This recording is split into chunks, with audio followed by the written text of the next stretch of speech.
Okay, I know that you just got back from Europe with wrong answer. Yes. And I know that a lot of our kids, they seem to always find themselves, they're the only straight edge kid in their town.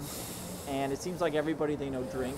And I know that you said that when you were in Europe, pretty much everybody in Europe drinks a lot. So the question is, being around that every day, how did you deal with it?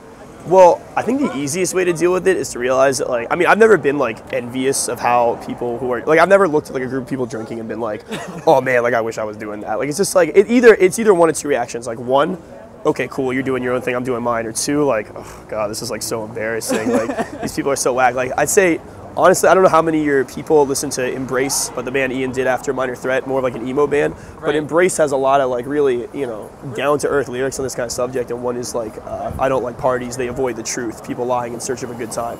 And that to me has always been like what represents that. So I just, it doesn't mean anything to me. It's just like, you're doing your thing, I'm doing mine, but I don't see anything about your position that's like so cool that I would want to be a part of it, I guess the drinking culture in Europe is also a lot different from the drinking culture. All the culture over there is totally different. The hardcore culture is totally different. You know what I mean? It's like such more of everything is more safe and acceptable there. You know what I mean? So it's just like they're doing it. They don't think they're doing anything wild and out of control. Like, it's just different. But yeah. I get questions from straight edge kids or people that want to be straight edge from Europe, and they're like, can I be straight edge if I only drink with dinner?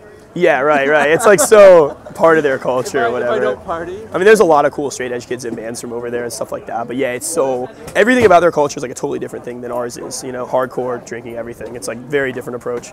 It's hard to explain it, but it's just, I don't know. It's hard to say, but yeah. So I guess the secret is to find more friends that are cool with their drinking as opposed to just thinking that everybody parties.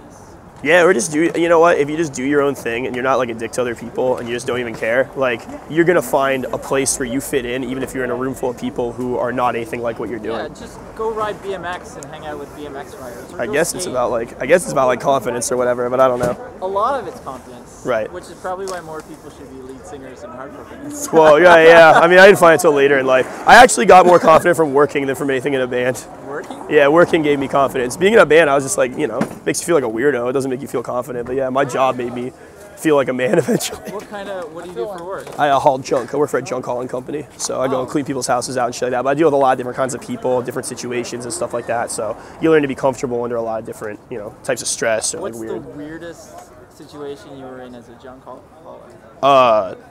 So people's like sudden deaths and cleaning out their houses, like murder scenes, people in the process of a divorce and they're like screaming at each other while you're like taking out their shit, stuff like that. Real awkward. People getting foreclosed upon and getting like thrown out of their house while the whole thing's happening, like a lot of really unpleasant situations.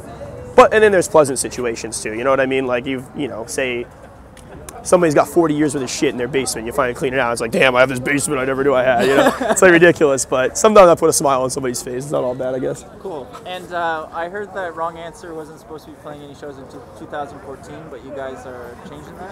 Yeah, we're going to play with Bane in Philly because I do whatever Joe Hardcore tells me to do, generally. So, I guess I could have refused it, but it's like, we haven't played since July, and it's a good time. I want to do 1 or 2 new songs at it, and hopefully just be like, here's some new shit we're working on. But yeah, and it's like 2 blocks from my house, so. Cool. And what else are you guys working on? We're going to do the LP, and then we're just going to hit like touring and go all the usual spots and stuff like that from here, but we're really taking our time with the LP and trying to make it like as cool as possible. Cool. Well, I'll see you the next time you're in Toronto. Sounds great, man. I'll see you.